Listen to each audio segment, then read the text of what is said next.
आज की फिल्म सिर्फ एक हॉरर कहानी नहीं है, ये ह्यूमन साइकोलॉजी के उस अंधेरे को दिखाती है जिससे हम खुद भी अनजान रहते हैं। ये फिल्म आपको डराएगी नहीं, बल्कि आपको अपने ही अंदर झांकने पर मजबूर कर देगी। कभी सोचा है आप जिन चीजों से बाहर डरते हैं वो कहीं आपके अंदर ही तो नहीं छुपी? क्योंकि सच ये है कि डर बाहर नहीं बनता, वो हमारे अंदर पैदा होता है और एक दिन वो रूप लेकर हमारे सामने आ जाता है। और ऐसे ही एक दिमाग हिला देने वाली आज की मूवी का नाम है बाबाडुक और इसकी IMDb रेटिंग 6.8 है। ये एक ऐसी साइकोलॉजिकल हॉरर कहानी है जो ये सवाल उठाती है, क्या असली डर बाहर होता है या वो हमारे अपने दिमाग का खेल होता है?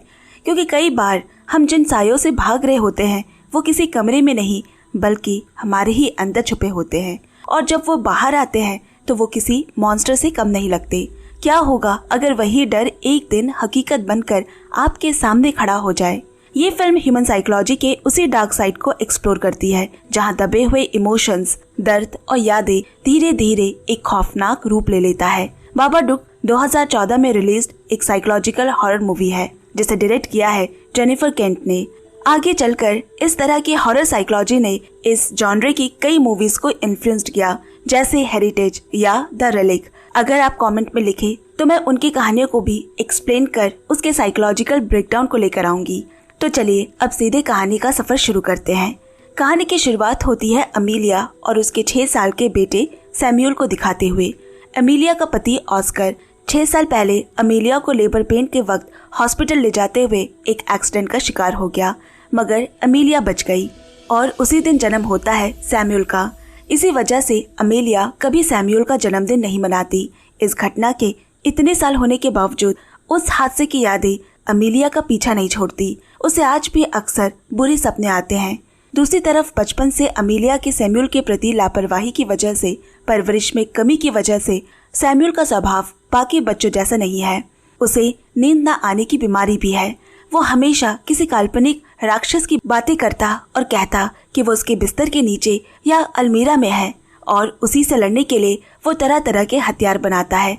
मगर सैमुअल का कहना है कि असल में वो अपनी माँ की रक्षा के लिए ये सब कर रहा है। सैमुअल को मैजिक शो देखना बहुत पसंद है और वो दिन भर वही देखता रहता है। उस रात ठीक से ना सो पाने की वजह से अमीलिया की नींद खराब होती है। अगली सुबह उसे काम पर भी जाना होता है। एक दिन काम की जगह पर उसे सैमुअल के स्कूल के प्रिंसिपल का फोन आता है। पहुंचने पर बताया गया कि सैमुअल स्कूल में हथियार लेकर आया था और अमीलिया को उसे किसी अच्छे साइकाइट्रिस्ट को दिखाने को कहा गया।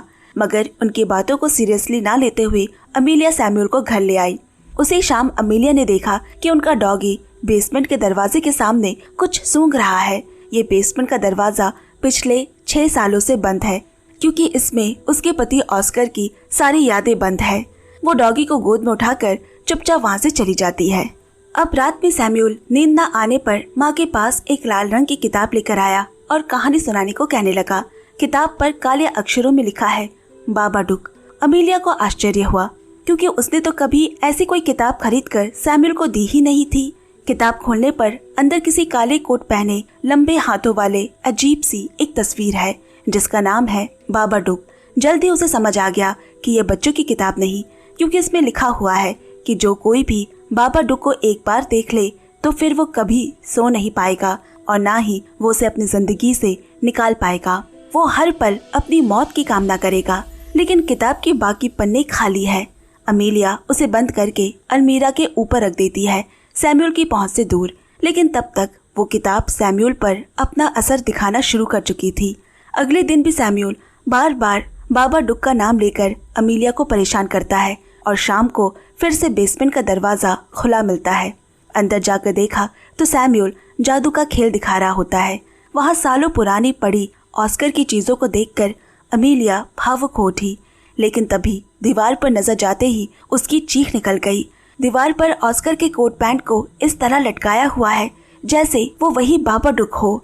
वो घबराकर बेसमेंट से बाहर निकल आई और उस दिन के बाद से अमीलिया को घर पर कुछ अजीबोगरीब चीजें महसूस होने लगती है, जैसे लाइट्स का अपने आप जलना बुझना या दरवाजा का खुल जाना। यहाँ तक कि खाने में उसे कांच के टुकड़े भी मिले। ये सब हो ही रहा था कि एक दिन अमीलिया को उसकी और ऑस्कर की एक पुरानी तस्वीर मिली जिसे बिगाड़ा गया था। उसने तुरंत सैमुअल को डांट लगाई, मगर उसका कहना है कि उसने ये नहीं किया, ये बाबाडुक का काम है। गुस्से में अमीलिया ने वो बाबाडुक की किताब फाड़ डाली। लेकिन इस घटना के बाद माँ बेटे के बीच दूरियां और बढ़ने लगती है, यहाँ तक कि अमीलिया को अब लगने लगता है कि सैमुअल उसका बेटा नहीं बल्कि उसकी जिंदगी का लगा एक श्राप है। कुछ दिन बाद अमीलिया की बहन क्लेयर की बेटी का बर्थडे पार्टी था। सैमुअल और उसे भी बुलाया गया। उसकी बहन अमीलिया को समझाती है, ऑस्कर की मौत का सदमा तुम कब तक ढोती रहोगी, इससे सैमुअल पर भी बुरा असर पड़ रहा है। लेकिन अमीलिया की जैसी सारी इच्छाएं ही मर गई हो। उधर क्लेयर की बेटी सैमुअल को उसके पिता के मर जाने को लेकर चिढ़ाने लगती है, तो गुस्से में सैमुअल ने उसे नीचे धकेल दिया और उसकी नाक टूट जाती है। क्लेयर दोनों माँ बेटे को घर से निकाल देती है। अब रास्ते में लौटते हुए सैमुअल को बार बार लगता है कि कोई कार की बैक सीट पर बैठा है।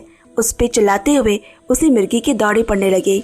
अमीलिया उसे तुरंत डॉक्टर के पास ले जाती है। चेकअप और दवाइयों के बाद अमीलिया ने उसके लिए कुछ नींद की गोलियां ले ली। उस रात एक अरसे बाद दोनों माँ बेटे चैन की नींद सोए। अगले दिन सुबह सुबह दरवाजे पर दस्तक हुई। खोला तो कोई नहीं है और वहाँ वही बाबाडुक की किताब पड़ी हुई है जिसे उसने टुकड़ों में फाड़ दिया था। वो चौंक उठी और तुरंत किताब उठाकर घर के अंदर ले आई। ऐसा लग रहा है फटे हुए पन्नों को किसी ने जोड़ा है, और इतना ही नहीं, उसमें कुछ और भी पन्ने उभर आए हैं जिन पर लिखा है, तुम जितना बाबाडुक के अस्तित्व को नकारोगी वो उतना ही असली होता जाएगा। किताब में कुछ अजीबोगरीब तस्वीरें भी बनी है। एक पे तो अमीलिया अपने ही डॉगी का गला घोंटकर उसे मारती है और फिर खुद का चाकू से गला काट लेती है। तभी घर के फोन की घंटी बजी। किसी के बार बार बाबाडुक बाबाडुक कहकर कराने की आवाज आती है। अमीलिया को लगा कि कोई उन्हें जानबूझकर परेशान करने की कोशिश कर रहा है।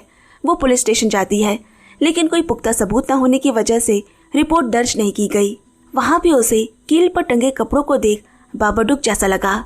इसके बाद से बाबाडुक का हेलुसिनेशन बढ़ता ही चला गया और एक दिन वो उसे सोते वक्त अपने कमरे में देखती है, जो कि छत से चिपका हुआ सीधे उसके मुंह के अंदर घुस जाता है।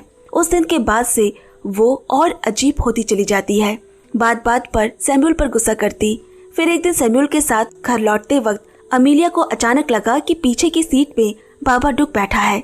उनका एक्सीडेंट होते होते बचा। दिन पर दिन अमीलिया की हालत बिगड़ती जा रही है। अब तो वो ऑस्कर का सामान लेकर पुराने दिनों की याद में खोई रहती। सैमुअल के ऊपर उसका जरा भी ध्यान नहीं रहता। एक दिन अमीलिया सैमुअल पर बहुत गुस्सा हुई। डर के मारे वो पड़ोसियों को फोन लगाता है, लेकिन अमीलिया ने फोन की तार काट दी और चाकू दिखाकर उसे धमकाती है।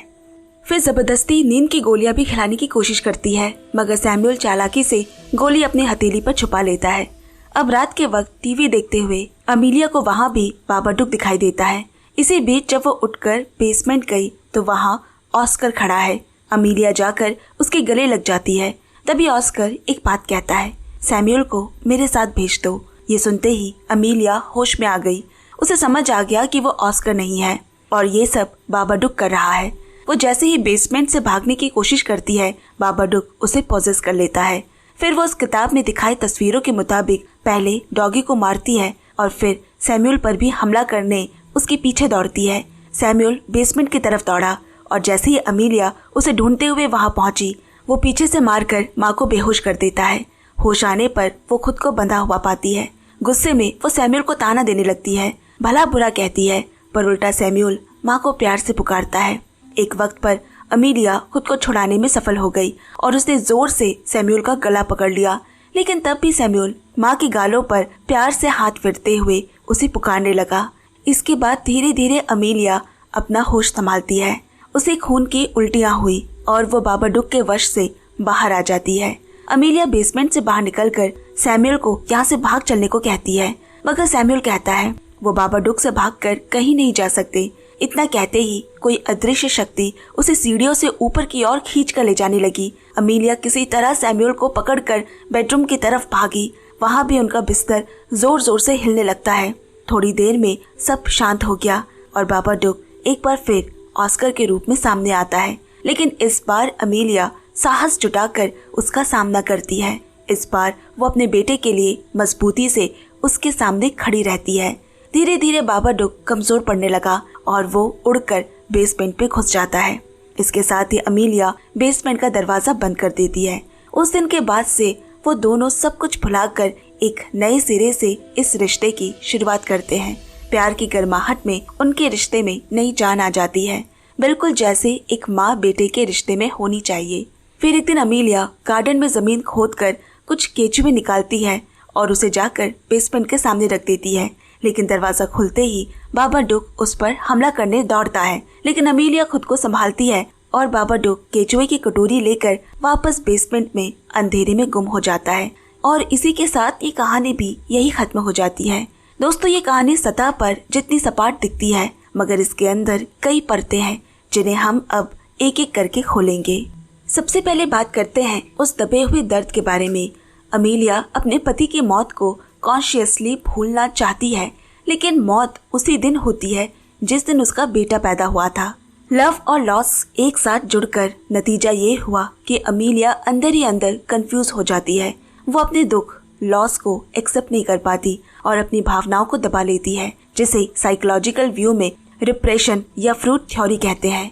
दबे हुए इमोशंस गायब नहीं होते, वो सबकॉन्शियस माइंड में स्टोर हो जाते हैं और यही सप्रेस्ड ग्रीफ आगे जाकर बाबाडुक बनता है। अब सैमुअल के साइकोलॉजिकल मिरर को देखते हैं। सैमुअल सिर्फ प्रॉब्लमेटिक चाइल्ड नहीं होता, वो अमीलिया के माइंड का रिफ्लेक्शन है। उसका बेड या अलमीरा में छिपा मॉन्स्टर का डर दरअसल अमीलिया का एंजाइटी है, उसका एग्रेशन। अमीलिया का सप्रेस्ड एंगर यहाँ पर psychological emotional projection and attachment theory है जो बच्चे एब्जॉर्व करते हैं। पेरेंट्स का इमोशनल स्टेट ही बच्चे का नेचर बन जाता है। यहाँ सैमुअल कोई मॉन्स्टर या डर पैदा नहीं कर रहा, वो अपनी माँ के इमोशंस को रिवील कर रहा है। ये बाबाडुक किताब भी अचानक नहीं आई है, ये दरअसल एक सिंबल है अमीलिया के सबकॉन्शियस का और उसके दबे हुए ट्रॉमा के वापस आने का। किताब में लिखा होता है कि तुम जितना इग्नोर करोगे मैं उतना ही ताकतवर होता जाऊंगा। यही एग्जैक्टली रिप्रेशन थ्योरी है कि जितना आप दर्द को इग्नोर करते हो उतना ही वो स्ट्रॉन्ग बनकर लौटता है। और फिर इसके बाद अमीलिया धीरे धीरे रियलिटी लूज करने लगती है। वो कम सोती है, उसे हर वक्त स्ट्रेस रहता है, इमोशंस उस पर भारी पड़ने लगते हैं, जिसका नतीजा होता है हैलुसिनेशंस, डिस्टॉर्टेड परसेप्शंस। उसे हर जगह बाबाडुक दिखने लगता है, क्योंकि बाबाडुक फिजिकली एग्जिस्ट नहीं करता, वो बस माइंड का एक प्रोजेक्शन होता है। अपने पति के शोक में डूबी अमीलिया अब अपने ही बेटे पर गुस्सा निकालने लगती है, क्योंकि सबकॉन्शियसली वो सैमुअल को दोषी समझती है। अगर वो पैदा नहीं होता तो उसका पति नहीं मरता, यही उसकी एक धारणा बन जाती है। फिर वो अपना गुस्सा अपने बेटे पर निकालती है, जिसे साइकोलॉजी की भाषा में डिस्प्लेसमेंट एंड गिल्ट कहते हैं। उसके मन में एक डीप कॉन्फ्लिक्ट तैयार हो जाता है। वो सैमुअल को प्यार भी करती है, मगर उसके लिए एक आक्रोश भी पैदा होता है जो अमीलिया को मेंटली तोड़ती रहती है। फिर आता है वो स्टेज जिसे पोजेशन कहा जाता है। जब अमीलिया पोजेस्ड होती है तो वह एक्चुअल डीमन नहीं है, वो उसका शैडो सेल्फ है, यानी उसका दबा हुआ गुस्सा, उसकी गिल्ट और उसकी दबी हुई इच्छाएं जो उसकी पर्सनैलिटी का हिस्सा है, लेकिन उसने इसे एक्सेप्ट नहीं किया है। कार्ल जंग की शैडो थ्योरी कहती है हमारा सबसे खतरनाक दुश्मन हमारा ओन शैडो होता है। अब कहानी के क्लाइमेक्स में हम देखते हैं कि अमीलिया बाबाडुक का सामना करती है, मतलब कि वो अब डिनाइल स्टेज से एक्सेप्टेंस स्टेज पर आने लगती है। वो फाइनली अपने दुख को एक्सेप्ट करती है। वो मॉन्स्टर को डिस्ट्रॉय नहीं करती, पर उसे एक्नॉलेज कर लेती है, यानी कि वो अभी मेंटली जिस हालत में है उसे उसने स्वीकार कर लिया है। और आखिर में बेसमेंट में बाबाडुक का बंद होने का मतलब यही दिखाता है कि ट्रॉमा अभी भी है, लेकिन अब अमीलिया ने कंट्रोल करना सीख लिया है। बेसमेंट एक तरह से उसका सबकॉन्शियस माइंड है और अमीलिया पेन को इग्नोर नहीं बल्कि उसे मैनेज करती है। द बाबाडुक कहानी हमें यही सिखाती है कि हीलिंग का मतलब दर्द को खत्म करना नहीं, बल्कि उसे एक्सेप्ट करके उसके साथ जीना सीखना है। तो दोस्तों, आज की कहानी और आज की एक्सप्लेनेशन आपको कैसी लगी? पसंद आए तो वीडियो को जरूर पक्के से लाइक करें और हमें कमेंट्स में जरूर बताएं, और जो नए हैं वो पक्के से चैनल को सब्सक्राइब करें। जल्द मिलती हूँ एक और नए एक्सप्लेनेशन के साथ। तब तक बाय बाय फ्रेंड्स।